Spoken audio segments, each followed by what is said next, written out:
ಇಡೀ ವಾರ ಹೇಗಿರುತ್ತೆ, ದ್ವಾದಶ ರಾಶಿಗಳ ಫಲಾಫಲ ಏನು ಅನ್ನೋದನ್ನ ಈ ವಿಶೇಷ ಕಾರ್ಯಕ್ರಮದಲ್ಲಿ ತಮ್ಮೆಲ್ಲರಿಗೂ ತಿಳಿಸ್ಕೊಡ್ತೀವಿ. ಇದರ ಜೊತೆಗೆ ರಾಶಿ ಗೊತ್ತಿರೋರು, ಗೊತ್ತಿಲ್ಲದೆ ಇರೋರು ಎಲ್ಲರೂ ಕೂಡ ವಾರ ಇಡೀ ಹೇಳಿಕೊಳ್ಳಬಹುದಾದಂತಹ ಮಂತ್ರ, ಆ ವಿಶೇಷ ಮಂತ್ರ, ಅದರ ವಿಶೇಷತೆ ಏನು, ಅದರ ಅರ್ಥ ಏನು, ಅದನ್ನು ಕೂಡ ತಿಳಿಸಿಕೊಡುವಂತಹ ವಿಶೇಷ ಕಾರ್ಯಕ್ರಮವೇ ವಾರ ಭವಿಷ್ಯ. ಜೊತೆಗೆ ವೀಕ್ಷಕರೇ, ತಾವು ಕೂಡ ಕಾರ್ಯಕ್ರಮಕ್ಕೆ ಕರೆ ಮಾಡಿ ಮಾತನಾಡಬಹುದು. ಏನಾದರೂ ಪ್ರಶ್ನೆಗಳಿದ್ರೆ ಆ ಪ್ರಶ್ನೆಗಳಿಗೆ ಉತ್ತರವನ್ನು ಪಡಿಬಹುದು. ಇದೆಲ್ಲದಕ್ಕೂ ಉತ್ತರವನ್ನು ಕೊಡ್ತಾರೆ ಪ್ರಾಜ್ಞರಾದಂತಹ ಶ್ರೀಕಂಠ ಶಾಸ್ತ್ರಿಯವರು. ಶಾಸ್ತ್ರಿಗಳೇ, ಶುಭೋದಯ, ಕಾರ್ಯಕ್ರಮಕ್ಕೆ ಸ್ವಾಗತ. ನಮಸ್ಕಾರಗಳು ಶಾಸ್ತ್ರಿಗಳೇ. ಮೊದಲನೇದಾಗಿ ವಾರ ಭವಿಷ್ಯ ಕಾರ್ಯಕ್ರಮ ನಾವು ಶುರು ಮಾಡೋದೇ ಒಂದೊಳ್ಳೆ ಮಾತಿನಿಂದ. ಸೊ ಇವತ್ತು ಯಾವ ಮಾತನ್ನ ಹೇಳ್ತಾ ಇದ್ದೀರಿ, ಏನದರ ವಿಶೇಷ? ಶ್ರೀ ಗುರುಭ್ಯೋ ನಮಃ. ಹರಿ ಓಂ. ಮೂರ್ತಿತ್ವೇ ಪರಿಕಲ್ಪಿತ ಶಶಿಭೃತೋ ವೃತ್ಮಾ ಪುನರ್ಜನ್ಮನ ಮಾತ್ಮೇತ್ಯಾತ್ಮವಿದಾಂ ಕೃತುಶ್ಚ ಯಜತಾಂ ಭರ್ತಾ ಅಮರಜ್ಯೋತಿಷಾಂ ಲೋಕಾನಾಂ ಪ್ರಳಯೋದ್ಭವ ಸ್ಥಿತಿ ವಿಭುಶ್ಚಾನೇಕಥಾಯ ಶ್ರಿತೌ ವಾಚನ್ನ ಸದದಾತ್ವನೇಕ ಕಿರಣ ತ್ರೈಲೋಕ್ಯ ದೀಪೋ ರವಿಃ. ಸಮಸ್ತ ವೀಕ್ಷಕರಿಗೆ ಶುಭೋದಯ, ಶುಭ ಬೆಳಗು. ಈ ವಾರ ಪ್ರಾರಂಭ ಮಾಡೋ ಮುನ್ನ ಒಂದು ಒಳ್ಳೆಯ ಹಿತ ನುಡಿ ಗಮನಿಸಿ. ನಮಗೆ ಯಾವ ರೀತಿಯಲ್ಲಿ ಗುಣ ಅಂತಕ್ಕಂಥದ್ದು ಮುಖ್ಯ ಅನ್ನೋದನ್ನು ಸೂಚಿಸುತ್ತೆ. ಜ್ಯೇಷ್ಠತ್ವಂ ಜನ್ಮನಾನೈವ ಗುಣೇ ಜ್ಯೇಷ್ಠತ್ವ ಮುಚ್ಯತೆ, ಗುಣಾತ್ ಗುರುತ್ವಮಾಯಾತಿ ದುಗ್ಧಂ ದಧಿಘೃತಂ ಕ್ರಮಾತ್ ಅಂತ ಹೇಳುತ್ತೆ. ಎಷ್ಟು ಚೆನ್ನಾಗಿದೆ ನೋಡಿ ಇದು. ಗುಣಾತ್ ಗುರುತ್ವ ಮಾಯಾತಿ, ಗುಣದಿಂದ ಗುರುತ್ವ ಅಂತಕ್ಕಂಥದ್ದು ಬರ್ತದೆ. ಯಾವ ರೀತಿಯಲ್ಲಪ್ಪ ಅಂದರೆ ದುಗ್ಧಂ ದಧಿಘೃತಂ ಕ್ರಮಾತ್. ಹಾಲು, ಮೊಸರು, ತುಪ್ಪ. ಹಾಲು ಮೊದಲು ಬರುತ್ತೆ, ಆಮೇಲೆ ಮೊಸರು ಬರುತ್ತೆ, ಆಮೇಲೆ ತುಪ್ಪ ಬರುತ್ತೆ. ಕ್ರಮವಾಗಿ ನೋಡಿಕೊಂಡ್ರೆ, ಅದರ ಹುಟ್ಟುಗಳನ್ನು ನೋಡಿಕೊಂಡ್ರೆ ಸೀನಿಯಾರಿಟಿಲಿ ಯಾವುದಿದೆಯಪ್ಪ ಅಂದರೆ ಹಾಲಿದೆ, ಆಮೇಲೆ ಮೊಸರು ಬರುತ್ತೆ, ಆಮೇಲೆ ತುಪ್ಪ ಬರತಕ್ಕಂಥದ್ದು ಜೂನಿಯರ್ ಆಗಿರತಕ್ಕಂಥ ತುಪ್ಪ. ಆದರೆ ಗುಣ ನೋಡಿಕೊಂಡಾಗ ಯಾವುದಕ್ಕಪ್ಪ ಅತ್ಯಂತ ಹೆಚ್ಚು ಬೆಲೆ ಇದೆ ಅಂತ ತಾವೇನಾದರೂ ಅಂಗಡಿಗೆ ಹೋಗಿ ಕೇಳಿಬಿಟ್ರೆ, ಹಾಲು 1 ಲೀಟ್ರ್ ತೊಗೊಳ್ಳಿ, ತುಪ್ಪ 1 ಲೀಟ್ರ್ ತೊಗೊಳ್ಳಿ, ಎರಡರ ಬೆಲೆಯನ್ನು ನೀವು ಲೆಕ್ಕ ಹಾಕಿ ಯಾವುದಕ್ಕೆ ಮೌಲ್ಯ ಜಾಸ್ತಿ ಅನ್ನೋದನ್ನು ಅದೇ ಸೂಚಿಸುತ್ತೆ. ಆ ರೀತಿಯಲ್ಲೇ ನಾವು ಮನೆಗಳಲ್ಲಿ ಅಥವಾ ಇನ್ಯಾವುದೋ ಕಚೇರಿಗಳಲ್ಲಿ ಅಥವಾ ಇನ್ಯಾವುದೋ ಲೋಕ ವ್ಯವಹಾರಗಳಲ್ಲಿ ಕಾಣ್ತಾ ಇರ್ತೀವಿ. ತುಂಬ ಸೀನಿಯರ್ಸ್ ಅಂತ ಅಂದ್ಕೊಳ್ತಾ ಇರ್ತಾರೆ. ನನಗೆ ಎಷ್ಟು ಎಕ್ಸ್ಪೀರಿಯೆನ್ಸ್ ಇದೆ ರೀ, ನನ್ನ ಮುಂದೆ ನೀನು ಬಚ್ಚ, ಹೀಗೆಲ್ಲ ಮಾತಾಡ್ತಾ ಇರ್ತಾರೆ. ಮನೆಗಳಲ್ಲೂ ಹಾಗೆ ಆಗುತ್ತೆ. ತುಂಬ ದೊಡ್ಡವರು, ನಮ್ಮ 3 ಪಟ್ಟು ವಯಸ್ಸಾಗಿರ್ತಕ್ಕಂಥವರೆಲ್ಲ ಇರ್ತಾರೆ ಮನೆಯಲ್ಲಿ. ಆದರೆ ಎಷ್ಟೋ ಬಾರಿ ಪುಟ್ಟ ಮಕ್ಕಳಿಗೆ ಹೊಳಿತಕ್ಕಂಥದ್ದು ಅವ್ರಿಗೆ ಹೊಳೆಯೋದಿಲ್ಲ. ದೊಡ್ಡತನ ಅಂತಕ್ಕಂಥದ್ದು ಗುಣದಿಂದ ಬರಬೇಕು. ಇನ್ನೂ ಅಷ್ಟು ಸೀನಿಯಾರಿಟಿ ಅಷ್ಟು ಹಿಂದಿನಿಂದ ಬಂದಿದ್ದೀರ, ಸ್ವಲ್ಪ ಮಟ್ಟಿಗಾದರೂ ಒಂದು ಸಾಮಾನ್ಯವಾದ ಒಂದು ಪ್ರೀತಿ, ವಿಶ್ವಾಸಗಳು, ಬಾಂಧವ್ಯದಲ್ಲಿ ಕಂಡುಕೊಳ್ಬೇಕು. ಈರ್ಷ್ಯೆ ದ್ವೇಷಗಳನ್ನು ಬಿಟ್ಟಾಕಬೇಕು. ಸೀನಿಯಾರಿಟಿ ಇದ್ದು ಮಾತ್ರಕ್ಕೇ ಬರುತ್ತಾ ಗುಣ? ಒಳ್ಳೆತನ ಅಂತಕ್ಕಂಥದ್ದು ಹೇಗೆ ಅದು ಅವರು ಬೆಳೆಸ್ಕೊಳ್ಬೇಕು. ಇತರರನ್ನು ನೋಡಿ, ದೊಡ್ಡವರನ್ನ, ಹಿರಿಯರನ್ನು, ಮಾರ್ಗದರ್ಶಕರು ಅಂತಕ್ಕಂಥವ್ರನ್ನ ನೋಡಿ ಸುಮ್ಮನೆ ದೊಡ್ಡವ್ರನ್ನ ಹೇಳ್ತಾ ಇಲ್ಲ. ಹುಟ್ಟುತಃ ದೊಡ್ಡವರು, ನಾನು ಮುಂಚೆ ಹುಟ್ಬಿಟ್ಟಿದ್ದೀನಿ, ನಿಂಗಿಂತ 20 ವರ್ಷ, 10 ವರ್ಷ, 30 ವರ್ಷ, ಏನೂ ಪ್ರಯೋಜನ ಇಲ್ಲ. ಎಷ್ಟೋ ಬಾರಿ ಚಿಕ್ಕ ಮಕ್ಕಳಿಗೆ ಒಂದು ಘಟನೆ ನೆನಪಾಗುತ್ತೆ.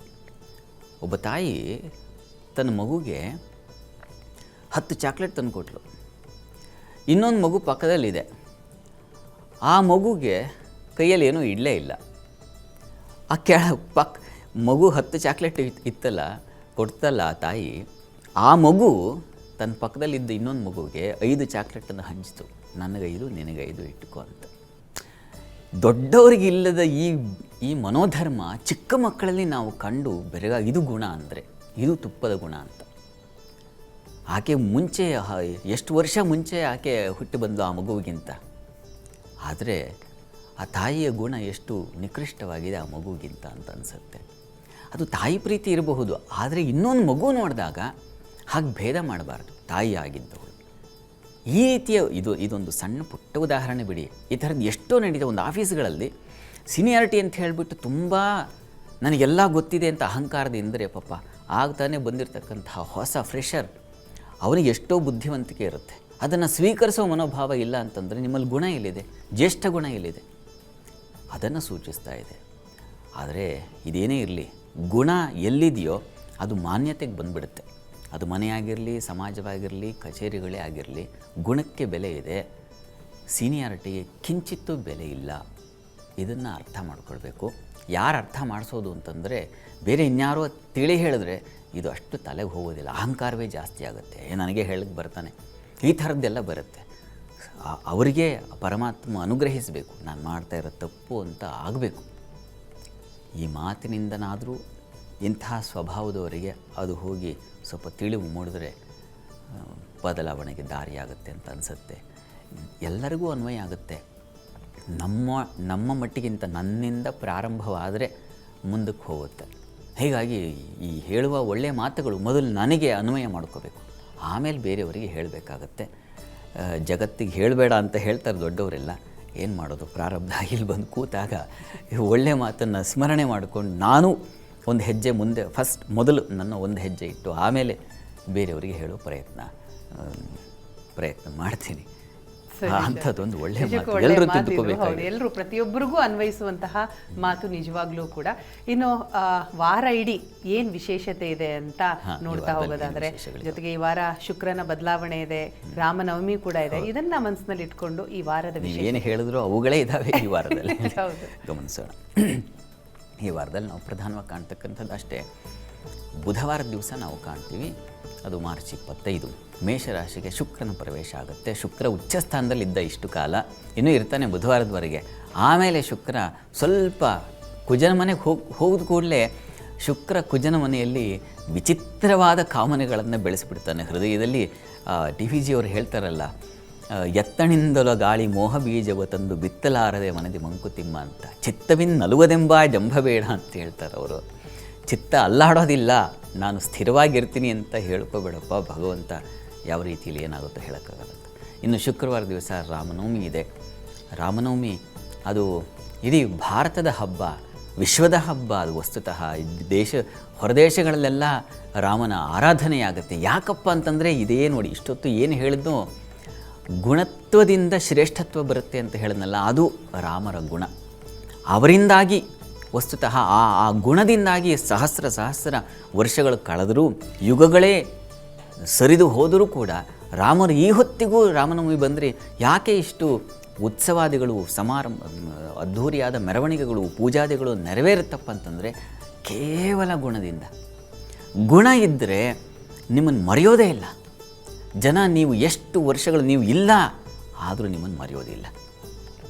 ಎಷ್ಟೋ ಉದಾಹರಣೆ ಇದಕ್ಕೆ ಕಾಣ್ತೀವಲ್ವ.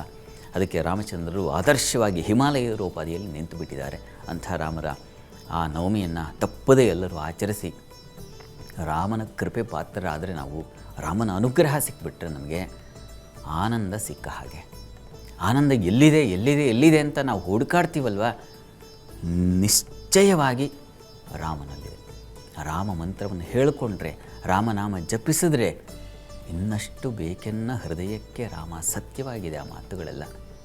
ಹಾಗೆ ರಾಮನಿಂದ ಆನಂದ ಉಂಟಾಗುತ್ತೆ. ಹೀಗಾಗಿ ತಪ್ಪದೆ ಈ ವಾರ ಇಡೀ ರಾಮಸ್ಮರಣೆಯಲ್ಲಿ ನೀವು ಕಾಲ ಕಳೆದರೆ, ಈ ವಾರ ಅಂತಲ್ಲ, ಪ್ರತಿ ದಿವಸ ಪ್ರತಿ ಕ್ಷಣ ರಾಮಸ್ಮರಣೆ ಮಾಡಿದ್ರೆ ಸುಭಾಷಿತ ಏನು ಹೇಳಿದ್ನೋ ಆ ಗುಣತ್ವ ಅಂತಕ್ಕಂಥದ್ದು ನಮ್ಮೊಳಗೆ ಬರುತ್ತೆ. ಒಳ್ಳೆ ಎಂಥ ದುರ್ಬುದ್ಧಿ ಇದ್ದವನಿಗೂ ಕೂಡ ಸದ್ಬುದ್ಧಿ ಅಂತಕ್ಕಂಥದ್ದು ರಾಮ ಶಬ್ದದ ಮಂತ್ರದ ಪ್ರವೇಶ ಮನಸ್ಸಿಗೆ ಹೋದ ಕೂಡಲೇ ಖಂಡಿತ ಉಂಟಾಗುತ್ತೆ. ಹೀಗಾಗಿ ಈ ವಾರ ಅದನ್ನು ಮಾಡೋಣ.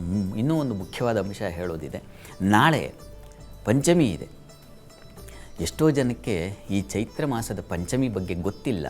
ಇದನ್ನು ಲಾಭ ಪಂಚಮಿ ಅಂತ ಕರೀತಾರೆ. ಅಕ್ಷಯ ತೃತೀಯ ದಿವಸ ಯಾವ ಶ್ರೇಷ್ಠತೆ ಇದೆಯೋ ಆ ತೃತೀಯಾಗಿ ಎಲ್ಲೆಲ್ಲದ ಮಹತ್ವ. ಅವತ್ತು ಒಂದು ಕಿಂಚಿತ್ ಬಂಗಾರ ಖರೀದಿ ಮಾಡ್ಬೋಣ ಅಂತ ಏನು ತುದಿಗಾಲಲ್ಲಿ ನಿಂತಿರ್ತೀರಲ್ವ, ನಾಳೆ ಲಾಭ ಪಂಚಮಿ ಅಂತ. ಅಷ್ಟೇ ಮಹತ್ವ ನಾಳೆಗೂ ಇದೆ. ಎಷ್ಟೋ ಜನಕ್ಕೆ ಇದು ಗೊತ್ತಿಲ್ಲ. ಈ ಪಂಚಮಿಯಲ್ಲಿ ನೀವು ಯಾವುದೇ ಕೆಲಸ ಮಾಡಿದ್ರೂ ಅದಕ್ಕೆ ವಿಶೇಷವಾದ ಲಾಭ ಸಿಗುತ್ತೆ, ವಿಶೇಷವಾದ ಅನುಕೂಲ ಉಂಟಾಗುತ್ತೆ. ಹೀಗಾಗಿ ನಾಳೆ ಕೂಡ ನಿಮ್ಮ ಇಷ್ಟ ಕೆಲಸಗಳನ್ನು, ಯಾವುದೋ ಒಂದು ಶ್ರೇಷ್ಠವಾದ ಕೆಲಸಗಳು ಅಂತಿದೆಯಲ್ಲ, ಅಂಥ ಕೆಲಸಗಳನ್ನು ನಾಳೆ ಮಾಡಬಹುದು. ಹೀಗಾಗಿ ಆ ಪ್ರಯತ್ನ ಮಾಡಿ. ಸರಿ, ಇಷ್ಟು ಈ ವಾರದ ವಿಶೇಷತೆ. ಸರಿ, ಇನ್ನು ದ್ವಾದಶ ರಾಶಿಗಳ ಫಲಾಫಲ ಏನು ಅನ್ನೋದನ್ನು ತಿಳ್ಕೊಳ್ಳೋಣ.